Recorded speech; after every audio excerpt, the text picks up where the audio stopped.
Rugby League is back.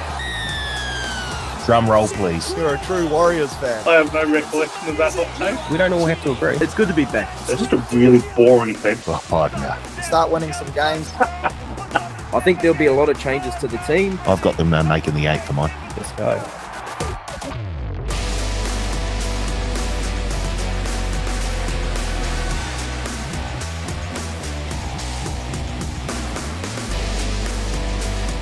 Hello, folks, and welcome back to the Advantage Line, TAB's Rugby League betting podcast. My name is Cal Tiley, joined in studio by Paul Mawate. Paul, round 2 was out the gate. Super. Absolutely super. Really enjoyed it. Right from the off, there was plenty of good footy played, a few bad things as well, and I'm sure we'll get to some of those things very, very soon because we've got Teddy coming in. But yeah, I really enjoyed last weekend's round of footy. You just ruined my segue. I was going to say, speaking of bad things, welcome in Nick Tedeschi. Well, last week he was ugly. Could fit a couple of those categories, Paul. Yeah, sorry, we're just running a bit late. Carl's just been running through the things I can and cannot say this week, so it's becoming a progressively longer list of things that can't be said. But anyway, they were referring to anything from Europe. And our fourth man in this week. It's the second time we've tried to get him on the pod this year. Good to see you turn up today, Searley. Yeah, cheers. Geez, that Vegas one really rattled me. The alarm went off it was set for 10 p.m., not 10 a.m., so that's a standard mistake. But to be honest, I don't think I would have been able to say a word. I was in a different world still at that time. And yeah, shot up out of bed at about 11 a.m., realised I was an hour late. The wife was just screaming at me for being an absolute idiot. But I had my reasons. It was a big night. Vegas got the better of me. Where was your last venue before you pulled up before that night, Searley? It was a wedding chapel. I heard this story. Congratulations again. Yeah, thanks. Look, 5 a.m. decision. We realised it was our wedding anniversary. The bloke wasn't overly fizzed, but if you're going to advertise it's a 24-hour wedding chapel, then he's got to be on call. So I think we'd woken him up. He arrived in the Uber before us. So it was iconic scenes, had a best man, the works. It was great stuff. The wife was barefoot. Yeah, look, it's a great tale. There's a video. I'm not sure it'll ever emerge, but when Justin Bieber, One Less Lonely Girl is your old song, you know that Vegas has certainly got the better of you. That's outstanding. I have no idea how that song goes. And that's us for this week on the Advantage Line. Thank you. That is great. All right, betting. How did everyone's punting go over the weekend? We'll get to you in a second. Okay. Sort of personally. Oh, I see. Right. Yeah, I'm with you. A little personal review. Searley, you're still on screen. I'll go to you, mate. Look, I had a great weekend. Obviously, Wicked Wingers hit, which is becoming my mainstay. That's 2 times in a row now, so no pressure on the third week. Had Tommy Turbo, first try scorer, much to the disgust of all Warriors fans out there, but I counted it with a Warriors 13 plus. So Friday night was a lucrative one. I just do it every week and hope it comes off. This week it just happened to be paying $7 when I jumped on. So that was good scenes. And then Sunday Arvo, just, Dogs Titans. What a game to get around for some same game multis. So had a nice $21 one there and also had a first, second or third try scorer, a little double hit in that game too. So I'm coming in confident, but I'm also ready to donate this week because I know all good things come to an end. Crikey. Surely we'll call him Midas from now on. Jeepers creepers. It's Yeah, well, Paulie, I know you didn't win on the Warriors, mate. What an absolute coward.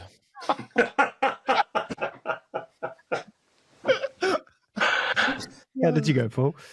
I had one of the worst weekends punting of my life. If you lived in Australia, you would have been deported by now under the current possible referendum for not sticking fat. Don't worry about your bet. Don't worry about your bets. You'll be packing your stuff up and heading back home to the Cook Islands. What makes you think I haven't been deported from Australia? Call me a 501. No, that's Levi's. Sorry. What about you, Teddy? Look, Yeah, had a reasonably okay weekend. Kind of chopped out maybe on the wins and wins, lost on the totals. Try scores were good. Had two stories that kind of getting true. The good was having Jai Gray first try scorer and getting that off the softest penalty try of all time. So big tip of the cap to Casey Badger for once one of her horrible decisions went my way. So God bless her. And she also did me well late in that game with Kyle Flanagan anytime try scorer when it was a clear knock on and she allowed that one to go through as a bat back. So thanks again, Case. No surprises in from the couch, so I didn't go after her this week. Chris Butler was in the gun, but the one that really rings true was I was very, very keen on the Warriors last week. Had the Warriors every which way. Warriors plus 8.5 to win. Even had a bit of a 13 plus. Had Roger Tuivasa-Sheck last try under 48.5 points. And which looked absolutely home until a 12-man Manly team was that absolute. All right, insert whatever word you want here. I'm going to say drongo, but I'm thinking a lot worse. Left only 12 minutes. Used all his subs up and had only 12 men on the field and allowed them to throw the ball stupidly with a minute to go with the game out of hand. And Luke Metcalf ran away with the intercept try. So good luck to him. Cost both RTS last try and the under. So we're thrilled by that. Well done to those who took Metcalf to score 16 or more points. Yeah, shout out to Metcalf. I had a great Friday night, and it started off with some harness racing, believe it or not. Oh, Here we go. I thought you said gamble responsibly. Had a winner and a same race multi same winner into a top two. So collected twice on that. Very happy there. Into the Warriors plus 8.5 with a good chunk of my account. And then a little same game multi in the Roosters Panthers game. Alamote, Edwards, and Young all to get up and score a try. So very good Friday night. Not so good Saturday, Sunday. But hey, we celebrate the wins and that's it. Is that right? We celebrate the wins and that's it. Yeah. How did we fare on the podcast betting, Paulie? Let's start with. Oh right, yeah, Blake. He's going quite well actually. He had the Dragons, Sharks, Broncos multi as his best bet of the weekend. That was no good. He had Jesse Arthurs to score a try at $1.53. He probably should have taken him to get the hat trick. He had the same game multi, Sharks to win, Nakora to score a try, and Ramian and Edor to combine for one try, which got up. And then he had all the faves to win. Well, couldn't have been further from the truth. But he did come out with a profit of $156.25, and he is now up $508.75 for the season. We've only had 2 weeks of football. That's how well he's going. Wow. Someone else is going well. Searley.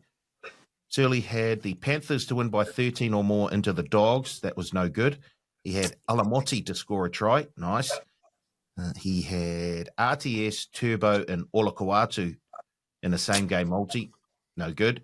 And then he had his wicked wingers, which came in again. RTS, To'o, and Montoya, all to score a try. He was up 129.25 for the week, and he is up 489.25 for the season. Jesus.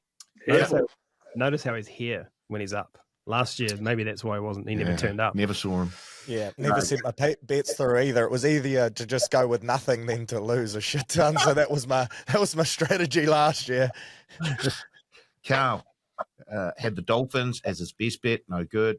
RTS to score a try. Nice. Same game multi. Titans plus 8.5 into Montoya, into Cam Pereira. Bonus cash back. Got the we don't do bonus cash on the spreadsheet. It's cash money only. No good there. And then he had lowest scoring game of the week. It was a dead heat. So he got half divvies there. Carl won 154.25 for the week and is up 147.25.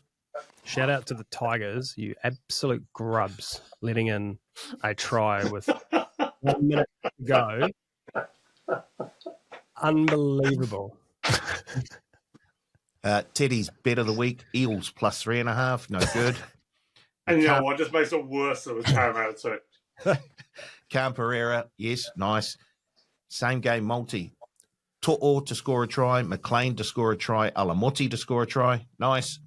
And then his anything bet, Waz plus 8.5, Cowboys plus 8.5, Raiders plus 12.5, no good there. He was up 137 for the week and is up 326.50 for the season. Nice. I had Dolphins as my best bet, no good. Olakuatu to score a try, no good. My same game multi, Tigers to win, Galvin to score a try, Buller to score a try, no good. And then my anything bet, try bingo, jerseys 1 to 7 on the Friday night games. Ding, ding, ding, comes in at $4.25. I'm down $18.75 for the week and down $9.50 for the season. So between the four of us, lads, myself, Teddy, Searley, and Blake, we're up $1,400 for the season. Hello. And with Paul, we're up $1,390 for the season. So I hope the listeners are following along. I will say this, Carl, but this is more directed at Paul. Buses are nothing without passengers, so it's good to have Paul here. 4 tickets, please. That's good. All righty. Let's get straight into the good, the bad, the ugly. Teddy, I'll start with you. The good, please. What did you like from the weekend? There were better matches, but I don't know if there were any more entertaining matches than the Roosters beating the Panthers on Friday night. And it was the biggest upset in at least 17 years since I've been keeping betting data. There hasn't been a team bigger than a 24.5 point underdog win a match off the stick. Tying the Titans when they beat the Roosters maybe 10 years ago. But I would say if we were, just at a guess, this would go back to baby Broncos being the Tigers and possibly even longer than that. So could be the biggest upset of the NRL era. So considering the size of lines these days, so that was incredibly good to watch. And not only the players that left the Roosters, the shellacking they've been getting in the media, the young kids that are coming through, the injuries that they've got. I thought they were outstanding. I thought it was a great game to watch, and seeing young players like Robert Toyer come through, Sandon Smith played a really good game, and Teddy leading from the back. I thought it was fantastic. That Toyer, he's a good player. He moves like an international. He's got a bright future. Good to watch. Searley, you're good. Yeah, that was good to watch. It's going to be short-lived for the Roosters, though. Chad Townsend may as well enjoy it this week in his podcast because it's going to be a tough show for him next week after the Warriors tell them up. But my good, of course, was what took place Friday night at Mount Smart. Just beautiful. Everyone weighing in. We still had 21,000 at the game, but I feel like this week's going to be a sellout for sure. The Warriors dished up the performance that they needed to in order to get everyone back on board. Our two skippers set the tone in the middle with Aaron Clark. Our half stood up, especially Metcalf, and Wade Egan was just back at his menacing best. So I feel like this is the performance we expected in Vegas. Unfortunately, we didn't get it, but we got it at home. And how good was that pregame too with Tohu Harris and the Hoi ceremony there, passing it over to the two new skippers. It was cool to see him get the acknowledgement he deserves after, unfortunately, not being able to do it while he was still playing. Agree. Paul? Same as Searley, the Waz for mine. Sensational. In fact, it was a great, even the game before the big one, there were a few. That is a stacked team that they've got in reserve grade. That was a good performance. And it was a very, very good performance. So there's a lot of, it's good. It looks like there's a fair amount of competition for positions in the top team. And if they need to make changes, then they've got the troops that can slot in. But just the overall performance of the Waz on Friday night was super after that disappointing go in Vegas. What was more disappointing, the go in Vegas, or you refusing to tip them and playing against them last week, Paul? I did not refuse to tip them. You tipped Manly for starters. We'll get to that shortly. Yeah, We will get to that shortly. Okay. My good, same game. Not the performance of the Warriors. Yes, that was good. But the good for me, seeing Jazz Tavanga throwing drink bottles at his old teammates after Luke Metcalf scored a try. Teddy, have you seen this? No. So there's a video doing the rounds of, I think it's after Luke Metcalf scores a try. There's a bin of drink bottles, I think, in the end goal. Jazz Tavanga, all the boys are chanting and yahooing and giving it to Jazz, and he just gets some drink bottles, starts hiffing them at his ex-teammates like a pissed off younger sibling. So good to watch. Oh, I did see him hugging players after the game, which if I'm a Manly fan, and hugging and smiling, I kind of don't take that stuff too bad, but he seemed a little too happy for mine after the team was flogged. So if I was a Manly fan, I wouldn't be real chuffed with that. Lucky you're not a Manly fan. For many, many reasons, Carl. Fucking not a Manly fan. Hit us with your bad, Teddy. Chris Butler's performance in that game was utterly disgraceful. Those 2 tries that were allowed to Manly, and I'm not, as you all know, I'm the one non-Warriors apologist on this podcast. But not only was that first try not a try from Jason Saab, Jason Saab knew it wasn't a try. That try has been disallowed since video referees have come in. For him then to then use the justification that there was no clear evidence to overturn it was absolutely like a complete misrepresentation of what actually occurred and misrepresentation of the process. That happens when the ball's covered up and you can't see the ball. Everyone could see the ball. There was enough shots there, enough clear shots of the ball, clearly knocked on. And then when Ruben Garrick tapped the ball in, just because he had white boots, you could clearly tell where his boot was and where the line was. His toe was very clearly on the line. I have no idea how either were awarded. And then to not even go and look at the Daly Chervins as to where he jumped from. Don't know whether he did jump from in goal or he was dead, but Ruben Garrick was 100% dead. And Chris Butler's been punished this week by getting 2 games, including the grand final rematch. So well done to the NRL for really holding him to account there. That's the part that pissed me off a little bit, is that they didn't look where Cherry Evans was, because he, in real time, I thought he was dead too. Yeah, so did I. So did everyone. I don't know if you guys heard if you had the New Zealand commentary or you got the Australian commentary. I don't know what happens over there with the Warriors game, but the Australian commentators could not believe it was awarded a try. Yeah, no, we did not have the Australian commentary. Yeah. Well, I can only imagine there was more outrage from whoever was calling it from over there. Yeah, it was diabolical, as one commentator would put it, Teddy. Love that. Searley, almost forgot your name. What was your bad? Look, I'm a forgettable presence, to be fair. Mine was actually the same. I didn't expect that from Teddy to come in off the back fence for all Warriors fans there. But I was right in front of the Saab one, and I was even closer to the Ruben Garrick back. And I, at the time, said no try. I thought both were fairly obvious. And the more we watched it on the replay, the more I thought it was obvious. And then the more replays we saw, the more I just knew that it was going to be heartbreaking scenes. And the touchies were copping plenty of advice, not from myself, but from other pundits also on the try line, just to step up and chime in there. But look, not to be. We're semi-used to it though, aren't we? It almost becomes a little bit laughable. We did get the run of the dice with some set restarts and things like that. But yeah, I was stoked because those can change a game. I was stoked that we scored fairly quickly after both of those calls, just to ensure that they didn't really cost us, because in years gone by, that can be a real game changer, and thankfully it wasn't. Yeah. Paul. It's same, and you can be assured that when Teddy is backing for the Wars, that something very serious has gone wrong. So it's a pretty easy one for me. That's the bad one from the weekend. You could get 100 drunk Penguins who all bet on that game, and put them in a room with no understanding of rugby league, and you're more likely to get a correct decision than putting Chris Butler in there. 100 drunk Penguins. This is just putting fuel on the fire of our discussion last week of getting in a room for a weekend and watching some footy and react. I'm keen for a rare junket these days, Carl. You know that. I also had that, but I knew Teddy was going to come off the top ropes.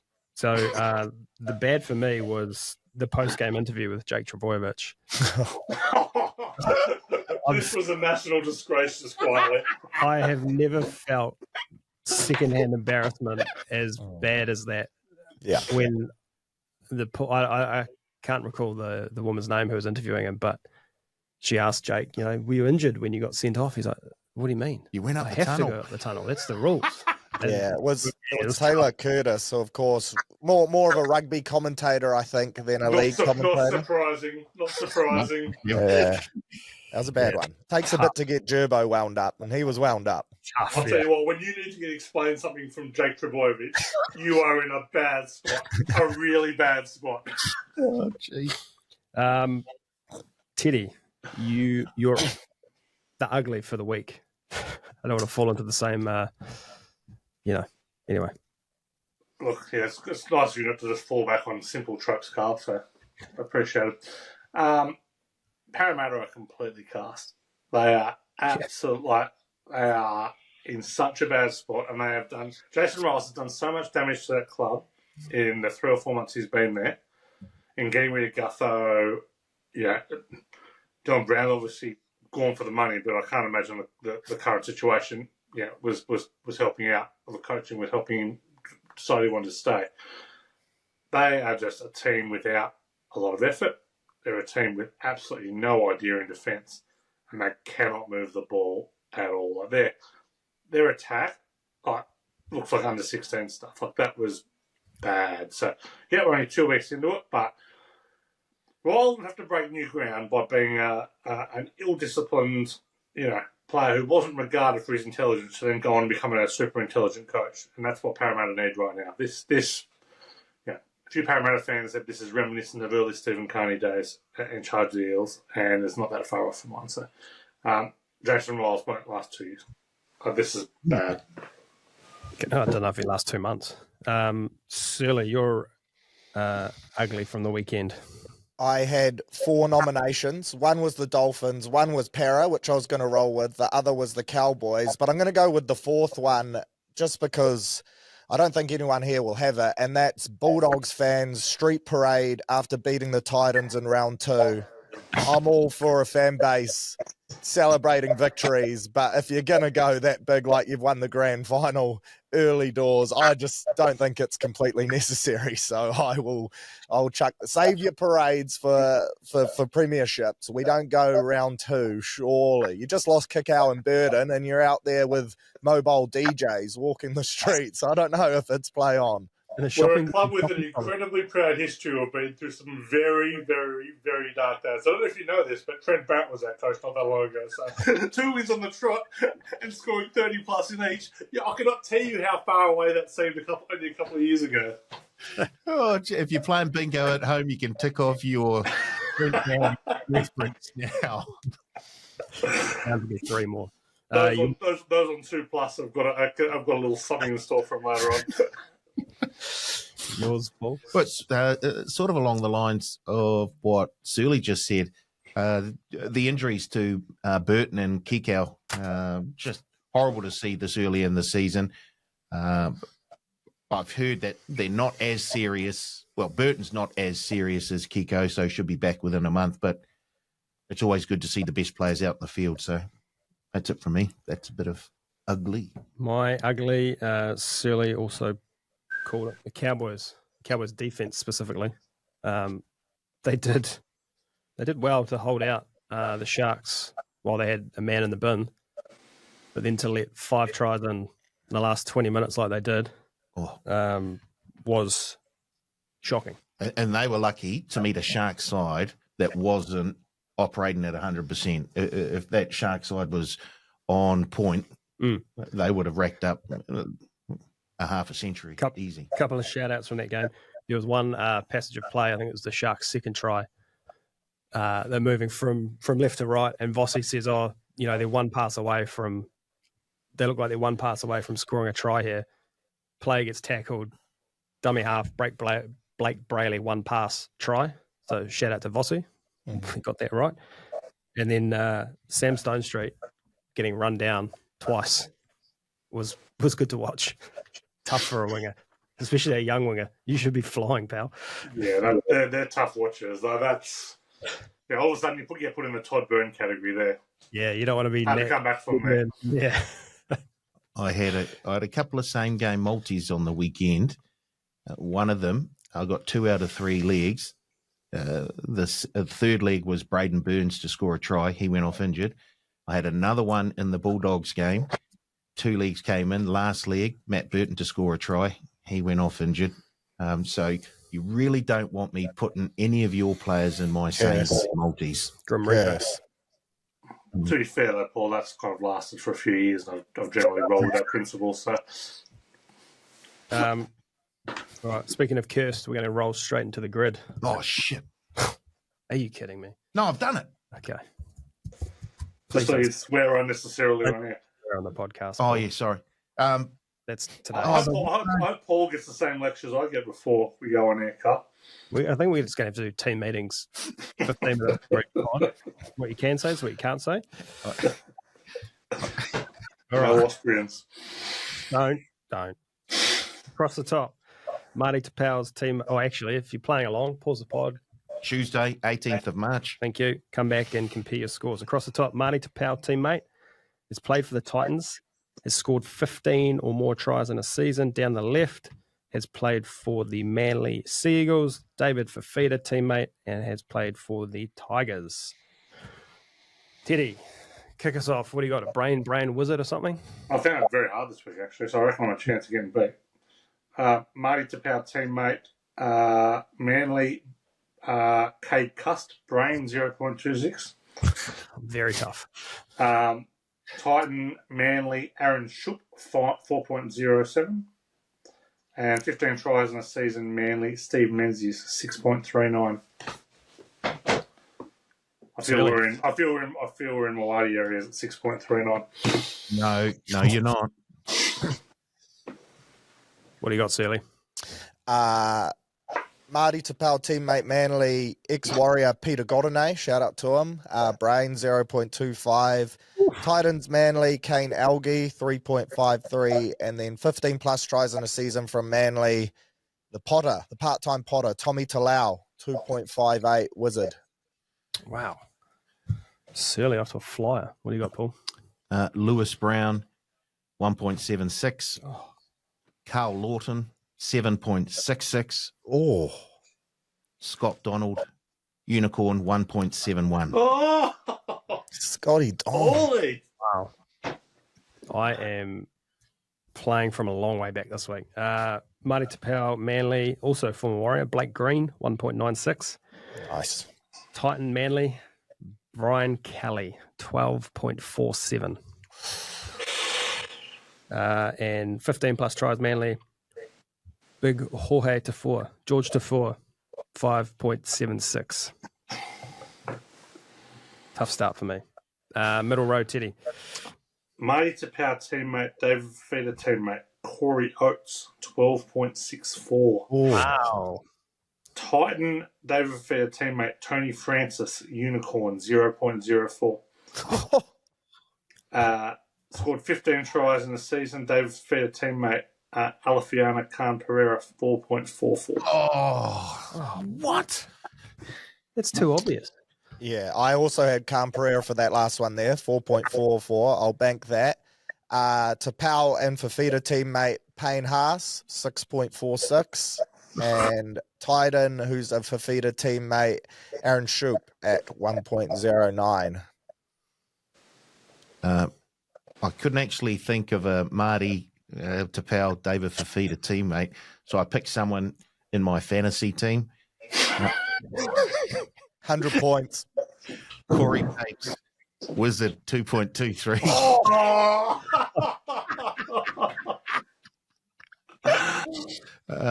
Eason Masters, 1.57.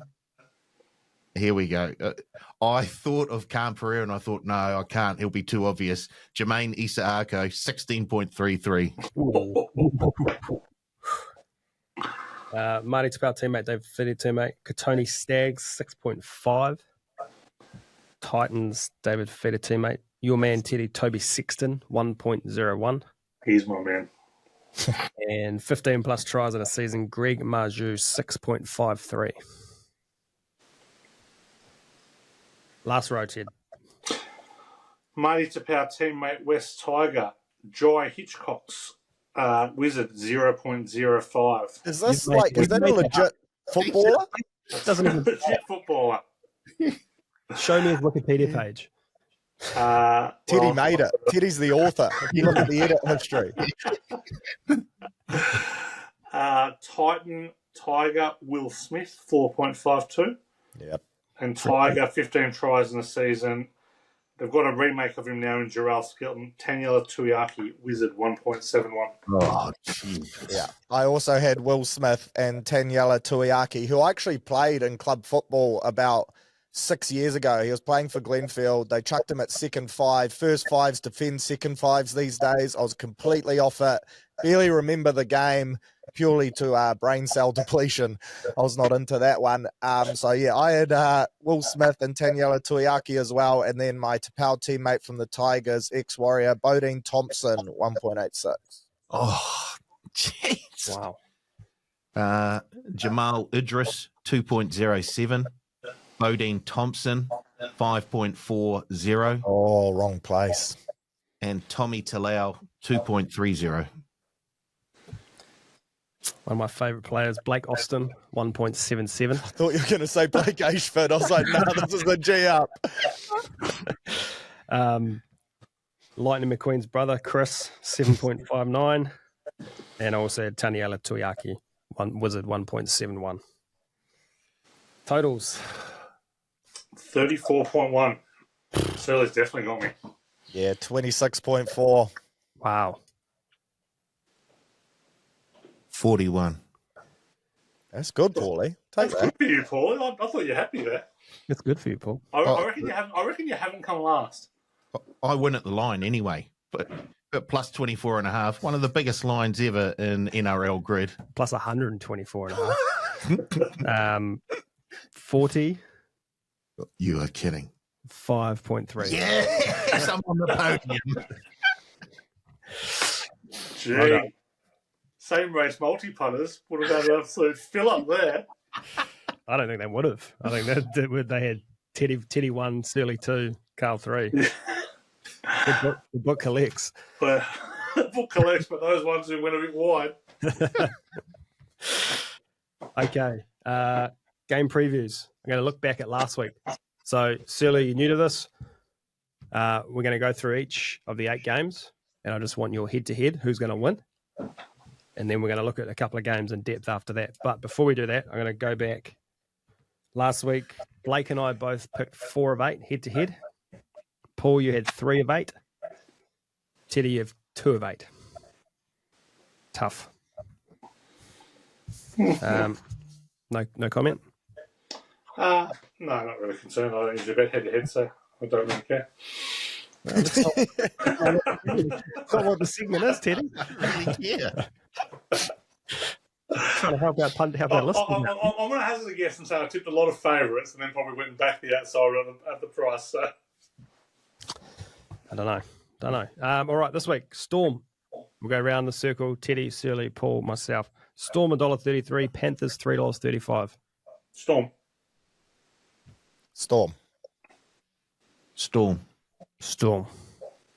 Warriors $1.87, Roosters $1.95. Roosters. Warriors. Are you going to fire him? Please, Paulie, you say Roosters, please, just for the good of the team. Was. Oh, no. I'll get the boot when I don't back him. I'll get the boot when I do back him. Warriors. Broncos $1.15, Cowboys $5.60. Broncos by plenty. Broncos. Sharks $1.16, Bunnies $5.40. Sharks.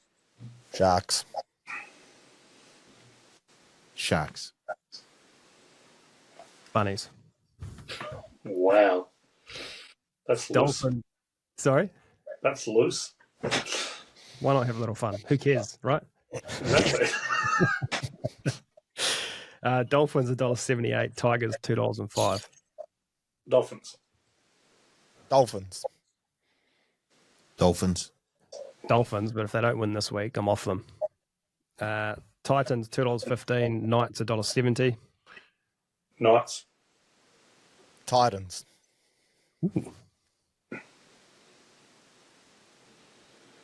Titans. Ooh. I'm gonna, like last week, I'm gonna take the Knights, but I don't want to. Eels $3.10, Dogs $1.38. Dogs. Dogs. Doggies. Dogs.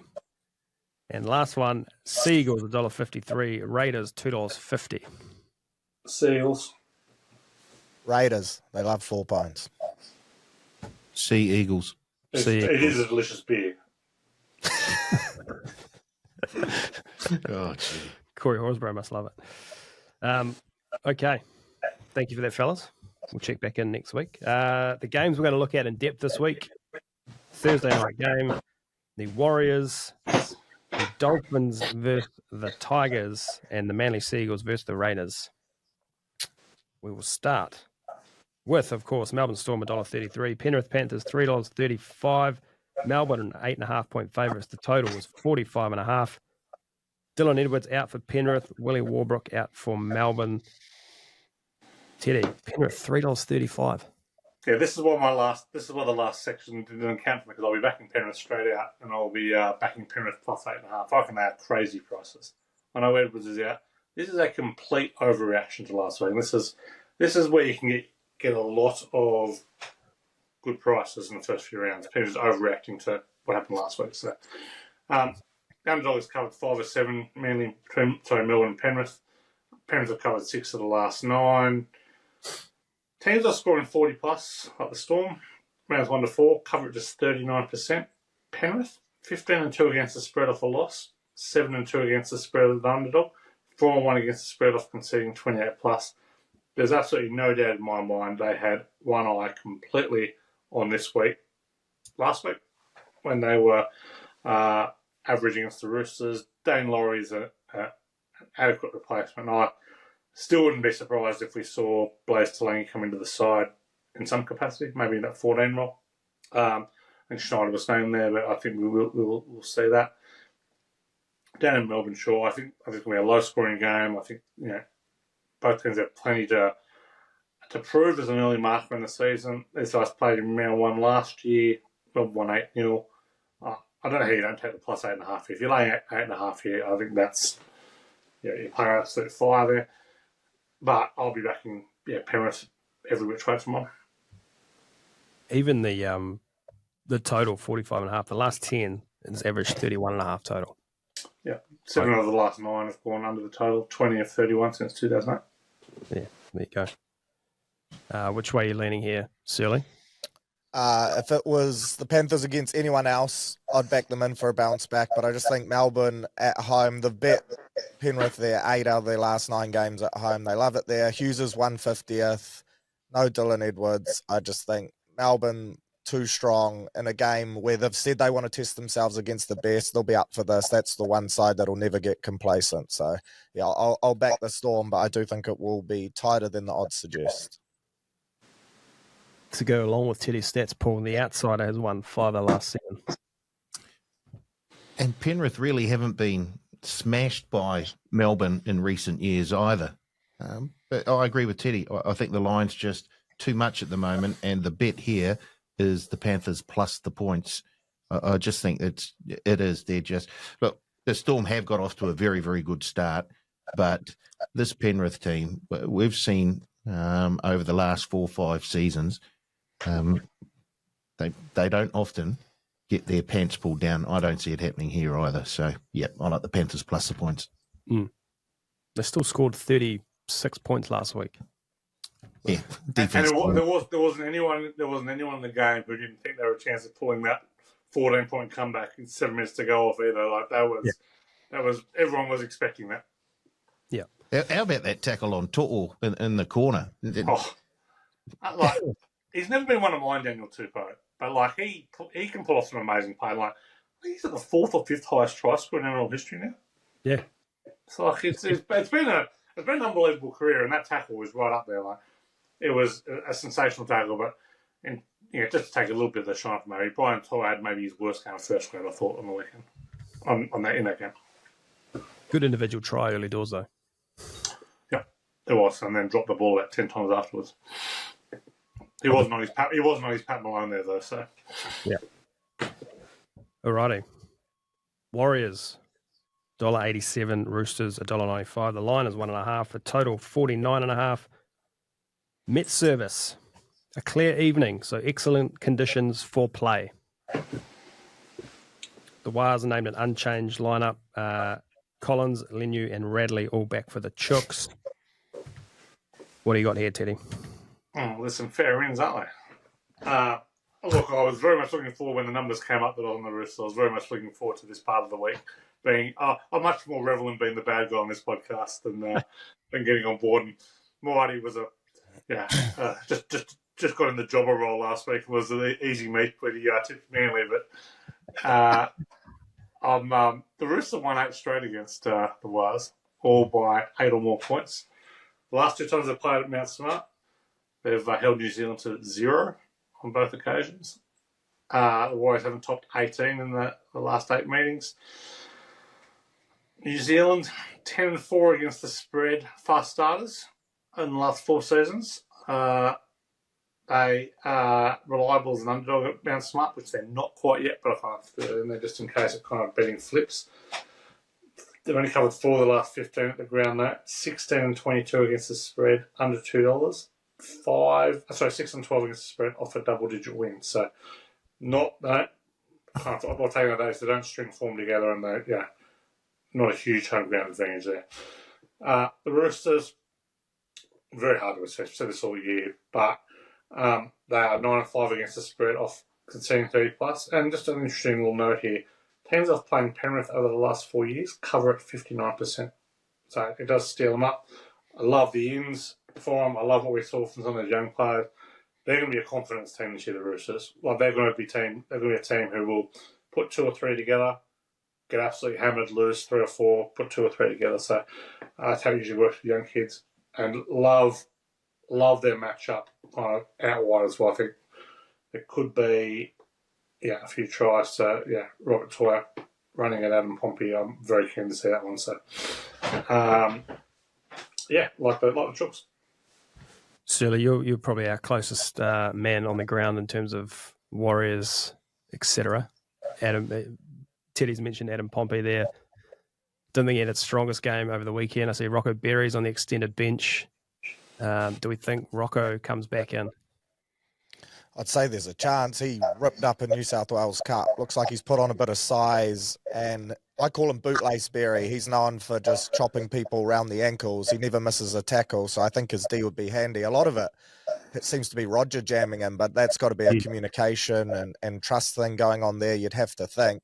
No doubt it's been a key area for them to work out on defence over the last couple of weeks. But if you give Rob Toyer a chance, he'll make you pay. So that'll be an interesting watch for sure, because just Berry's looks so sharp. And I think coming into the season, if he was available, it would have been him and Ali in the centres. Then what do they do on the wings? I think Tane's been exceptional there. That Pompey's a bigger body. He's played a bit on the wing too. So there could be a little bit of late movement. I think they might stick with it for now and just get Rocco another 80 minutes. Watch the space potentially. Thoughts on the game overall? Oh, absolutely think we're going to win. Friday night football at the Fortress. The stats don't do us any favours. Like Teddy said, we've lost the last 8 straight to them. We haven't bet them at home since 2017, but history's made to be broken. And we have the Dalian halfback of the year and Lukey Metcalf firing up. So, I reckon we get the job done. There's some threats in that Roosters team, and it seems like every time we play a side, they get their big names back into the lineup. So that's a bit of the Warriors' curse there. But I reckon the lads riding the wave, bit of momentum, no doubt a sold-out Go Media. We turn it on again this week. Paul, I noticed Teddy didn't have a stat about Warriors beating Manly by 20, then straight into the Roosters game there. So, no. What are your thoughts? I'm very, very confident about the chances of the Wars this weekend. Oh, no. This is the best. This is no, forget all the stats I just fired off. Forget about them all. Number one stat is when Mawadi feels very confident. It's over. Obviously, this part is going to get cut out of the podcast. I think I can mute him. I know how to. Yeah, just play your role, Paulie. You should know by now. Say stuff you don't mean, and then come out after the game with the actual take. I'll give you He's just not a team player, Paul. I'll give you the tip, Cal. Many have tried to mute me. They're no longer here. In fact, we're talking I'm sitting in their basement in Australia doing podcasts with you. Now, once again, I think it all comes down to the platform that forward pack will set, and they come up against a very, very good forward pack this weekend. It's almost like for like, right? Very much. They sort of cancel each other out. I love the way that Fisher Harris and Mitch Barnett just got us that go forward last week. It meant the likes of Metcalf could show their skills. So if they can do that again, and I have no reason to think otherwise, I think the Wars will be coming out on top again. Shout out to Webby for keeping Barnett on the field when Fisher Harris was off. And then when Fisher Harris came back on, that's when Barnett got his break. That was obviously a big difference from Vegas. They get more minutes as well. Yeah. Which is good because they didn't look like they were tiring too much, the two big boys. So, yeah, I like what I saw last week, and I think that they can build on it this week. It was a much better coached game last week, I thought. Yes. I thought he freed Metcalf up a bit with the tactics and kind of encouraged the running element to his game as well. And I thought they played with a lot more speed, and the rotations were a lot more sound last week. So still didn't bother getting Roger the ball much, but other than that, it was tactically a much better game. Teddy, you said before the Roosters are going to be a confidence team. I think the Warriors are a confidence team, and their confidence is absolutely... The Warriors have been a confidence team for 30 years, so... And their confidence is up. So look out, Roosters. And not like I'm all over the Roosters this week, but the confidence should be up. The Warriors were great last week. Yeah. The Warriors were absolutely fantastic last week, and this is one of the games of the week for me. I mean, both of these teams are kind of teams will be fighting it out around the bottom part of the eight. I think there's far more upside in the Warriors as the year goes on. I think kind of more Metcalf and all that kind of stuff at halfback. That's going to be a bit like I was very keen to change him to 5'8" after 1 week. Still think that probably is his better position, and I still think they might be a better team with Tamare there, but obviously after last week you stick fat with what you've done. But they should be very up and about the Warriors because that was a super performance. And I shouted out to him last week, and Searley mentioned him earlier on. Aaron Clark is fantastic. It was so good to see him start because he laid a platform early. Just quick play the ball down, just working hard in defence. Love what I saw last week out of him. And I think he's going to get close to being by the year. Just on Metcalf, it's almost last week. It was almost a hybrid of a 6 and 7. So I think they're not strictly. You're the 6 and you're the 7. I think they've got a wee bit of, wriggle room to sort of play it how they see it. They seem to play a lot more unstructured. Here's where I'm at with Metcalf at halfback. I think when they've got the dominant forwards and they're on top of the forward pack, he's got room to run and he's fine. He has not learned, and maybe he shouldn't have learned yet. He's played 2 games at halfback, but to play off the back foot and to kind of get the team going when the forwards aren't going forward, that's a different beast. And I think that was the difference last week. So that's obviously helped with what you mentioned about the Barnett Fisher Harris rotations for sure, but. At some point this year, he's going to have to learn how to organise and kick well and perform on the back foot. Yeah. Okay, next one. Dolphins $1.78, Tigers $2.05. The Finns 1.5 point favourites. The total 47.5. Head-to-head ledger sits 2-1 in the Dolphins' favour. Both coaches have stuck with the same teams. What have you got, Teddy? Yeah, I do expect changes to come into at least the Dolphin side. They are going to, you would think, bring in Fini Fuiaki. He'll be in the team. You think for Oren Keeley, so Keeley might drop back to the bench, and maybe Ray Stone or Josh Kerr out of the team. Dolphins have been very poor those couple of weeks, but a few things I like around this week. They've won their last two by double digits against the Tigers. Won both Queensland games. Love Redcliffe. They love KO Stadium. 5-1 against the spread there. They're fast starters. This year is obviously the exception to that rule, but and they are 6-1 against the spread in their last 7 off a double-digit loss. Tigers 4-7 against the spread under $2. It's kind of do or die time for the Dolphins right now. I was very much of the belief that the curse of Wayne Bennett ended here. I thought Christian Wolf had it there. I've been decidedly unimpressed with what I've seen with the discipline. The play the ball penalties last week from them were so costly, and just absolute stupid. 16 clubs have coached it out of their team, and referees don't really want to blow them. I kind of suspect at this stage of the year, but was kind of forced into it. The lack of energy and effort being put in there is madness.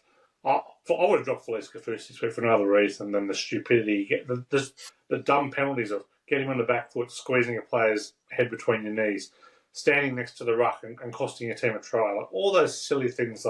He just got a lot of that crap in his game and need to get that out.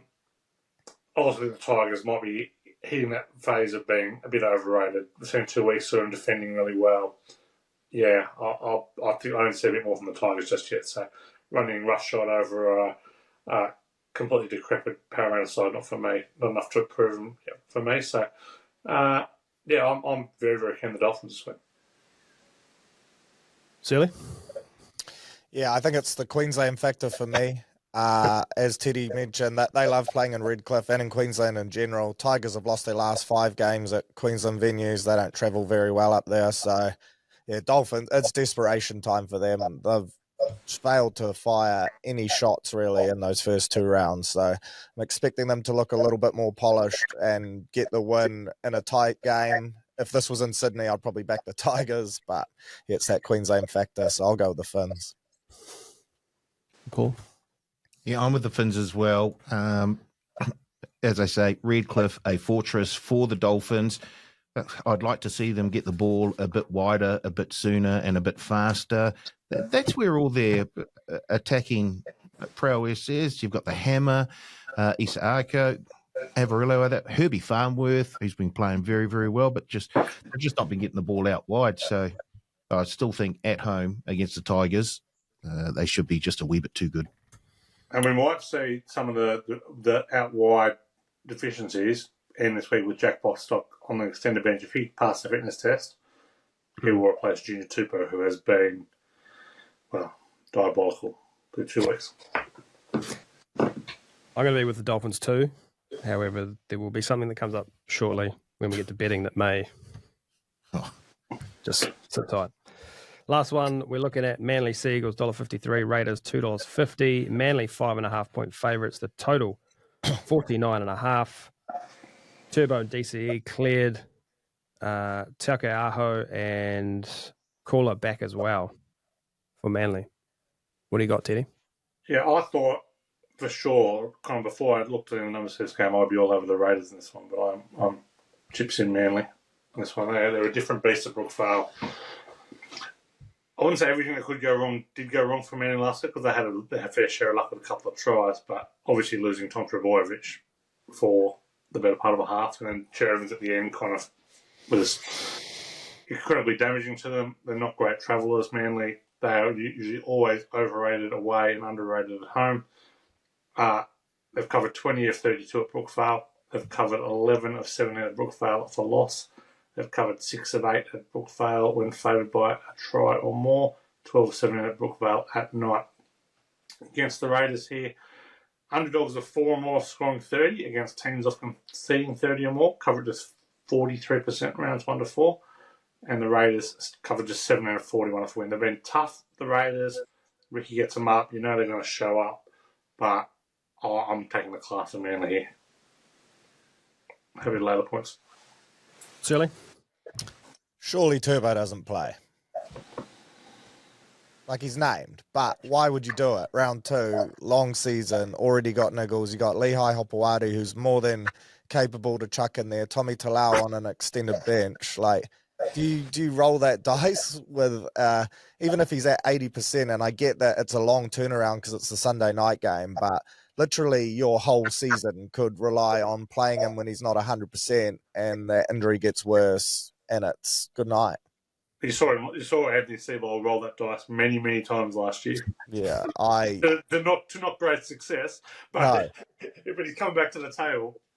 Yeah, I'd be shocked if he played. I'd be shocked. So I just went with Raiders, just purely underdog. Ricky gets the perfect narrative that even though they're undefeated and they've knocked off the Broncos, that no one still is giving them a chance. I think they've won their last 2 at Brookvale / Four Pines as well, so it's a place they don't mind going to. I just saw the value, and I've been punished by the Raiders 2 weeks in a row now, so I'm going to try and mix it up, and I'll back them in just on the hope of an upset.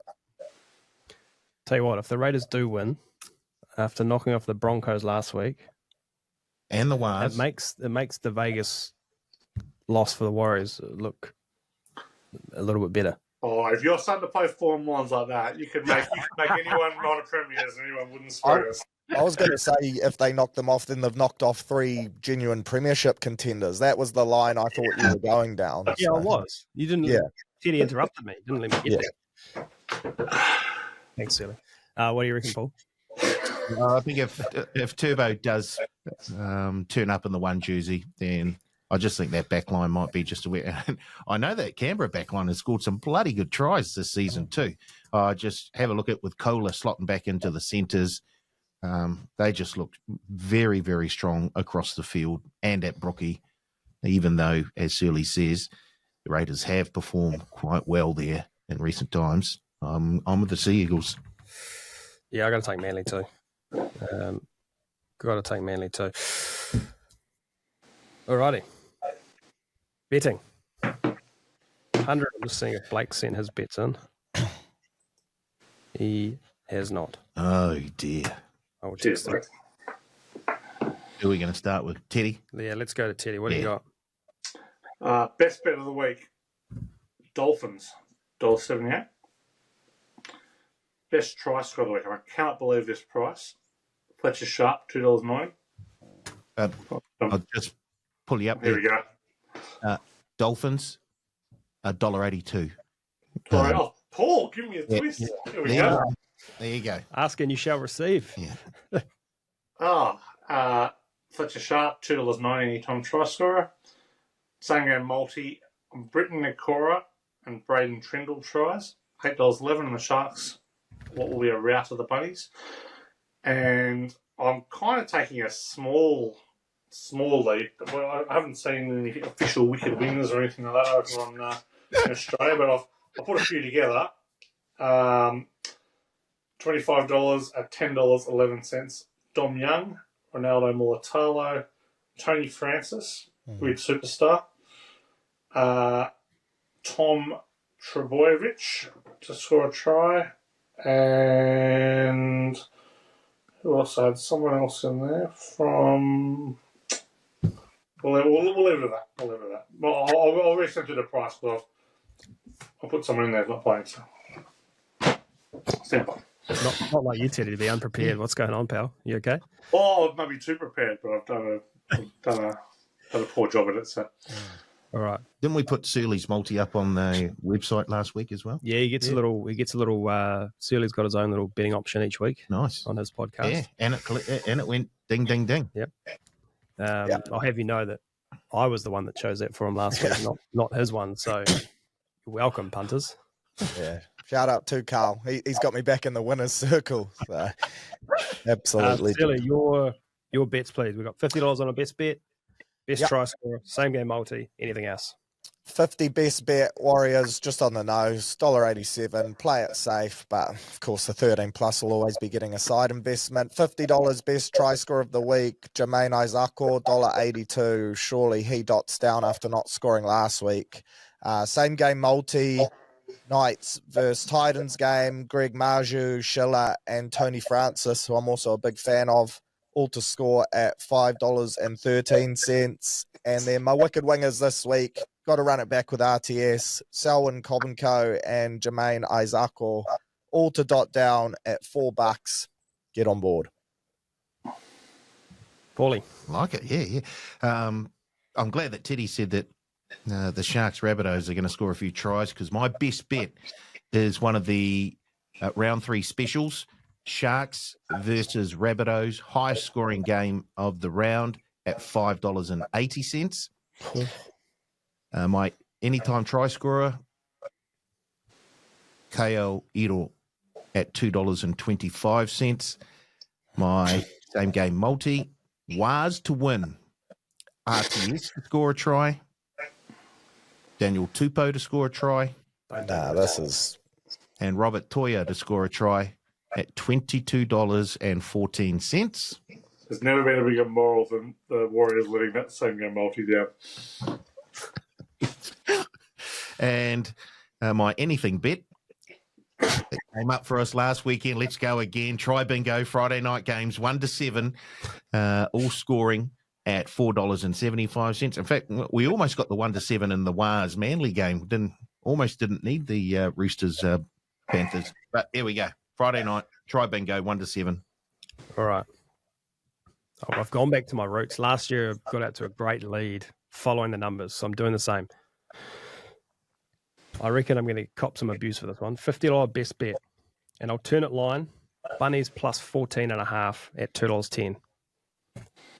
In 24 games, these two have played between 2009, back to 2009. Only 5 games, the margin's been greater than 18.